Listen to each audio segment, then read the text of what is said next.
মা আপনাকে ছবি তুলতে বলেছেন? হ্যাঁ, তাহলে আর বলছি কি। নাও এবার হাতটা সরাও তো দেখি। হ্যাঁ সরাও, একটু হাসো।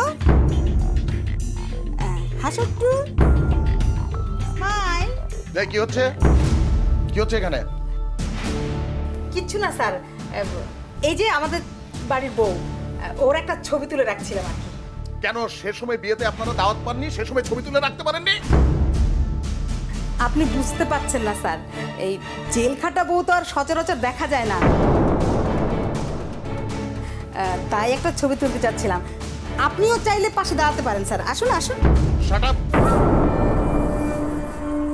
আপনি জানেন না অনুমতি ছাড়া থানাতে ছবি তোলা যায় না? তাহলে অনুমতিটা দিয়ে দেন না স্যার। অনুমতি দিতে তো আর পয়সা লাগে না। কি ফাজলাম হচ্ছে? ফোন রাখেন, রাখেন ফোন। কি ব্যাপার অফিসার, কি হয়েছে? আরে দেখুন না, থানাকে পার্ক মনে করে ফটো সেশন শুরু করে দিয়েছে। আচ্ছা শুনুন, আপনাদের সময় শেষ, বাড়িতে যান। যদি কোনো ক্লু পান আমাকে জানাবেন, আর নয়তো কাল সকালে মিসেস রুনাকে আমি কোর্টে চালান করে দিতে বাধ্য হব। অফিসার, আমাদের কি 5টা মিনিট সময় দেওয়া যায় প্লিজ? ঠিক 5 মিনিট। G, thank you.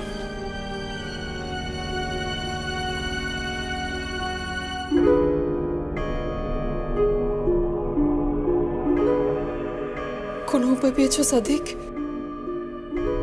ওই মনি একটা প্ল্যান করেছে,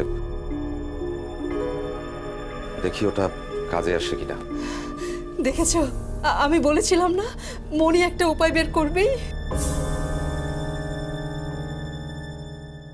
এখনই অত খুশি হবার কিছু নেই, কাল সকালে বোঝা যাবে সব। শেষ পর্যন্ত কাজে তুমি কি করে সেদিকে পথ চেয়ে বসে থাকতে হচ্ছে। কপাল। কিছু কি বললে সাদিক?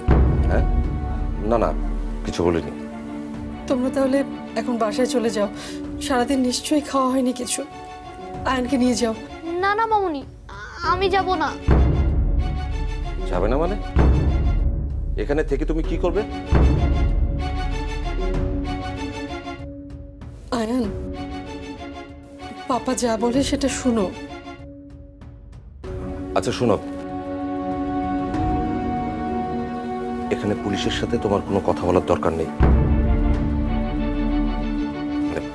বলা তো যায় না কখন তোমার কোন কথায় পরে আমি বিপদে পড়ে যাই। আচ্ছা ঠিক আছে, কিন্তু তুমি বিপদে পড়বে কেন সাদিক?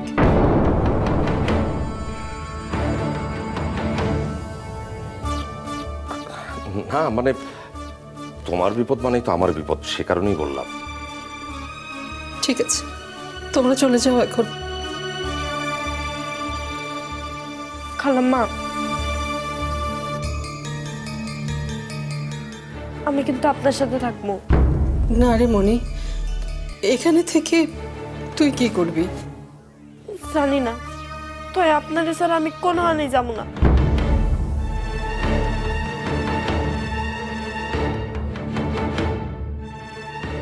এখন কাঁদছিস? তাহলে বল, কাল বলার সাথে সাথে কেন চলে গিয়েছিলে আমাকে ছেড়ে? তখন তো আমি বুঝি নাই যে আপনি এত বড় বিপদে পড়বেন। আচ্ছা ঠিক আছে, ঠিক আছে, মনি না হয় এখানেই থাকুক, আমি অফিসারকে বলে যাচ্ছি। হ্যাঁ চলো পাপা, অনেক রাত হয়েছে, এসব আসে। আয়ান বাবা, এই প্রথম তুই একটা রাত আমাকে ছাড়া থাকবি।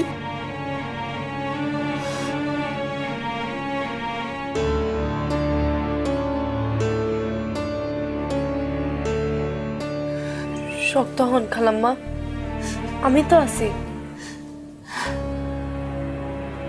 সত্যি আমি খুবই ভাগ্যবান, আয়নের মতো এমন লক্ষ্মী একটা ছেলে পেয়েছি, সাদিকের মতো এমন ভালো একটা স্বামী পেয়েছি। আর